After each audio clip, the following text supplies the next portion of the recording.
A cousin of the Black Lives Matter co-founder Patrisse Cullors died hours after he was repeatedly tasered and restrained in the street by Los Angeles police.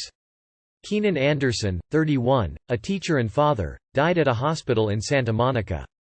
Los Angeles Police Department, LAPD, have released body camera footage of the 3 January encounter.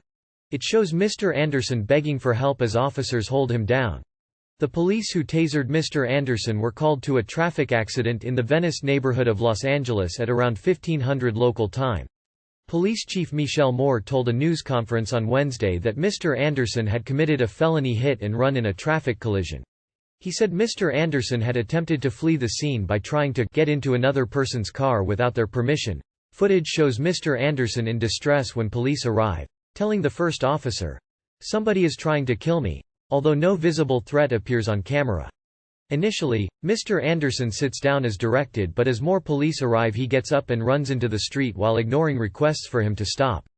When police reach Mr. Anderson and attempt to detain him, he is initially compliant before shouting, "Please," and "Help," and "They're trying to George Floyd me," a reference to the May 2020 murder of a black man in Minneapolis, Minnesota, by a policeman. The stun gun was initially used on Mr. Anderson for about 30 seconds after an officer warned him multiple times to "Stop, resisting arrest, or I'm going to tase you." Other officers were holding him down. He was then tasered again for roughly 5 more seconds. An ambulance arrived about 5 minutes after he was tasered, police said, and brought Mr. Anderson to a local hospital. He died about 4.5 hours later after going into cardiac arrest, according to police. A toxicology report produced by the LAPD showed that Mr. Anderson's blood tested positive for cannabis and cocaine. The Los Angeles County Coroner's Office will conduct a separate report.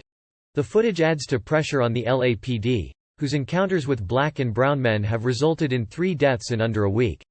Takar Smith, 45, and Oscar Sanchez, 35, were both shot dead by officers at the start of January. Los Angeles Mayor Karen Bass called the incidents deeply disturbing. The police department said it was investigating the 3 men's deaths.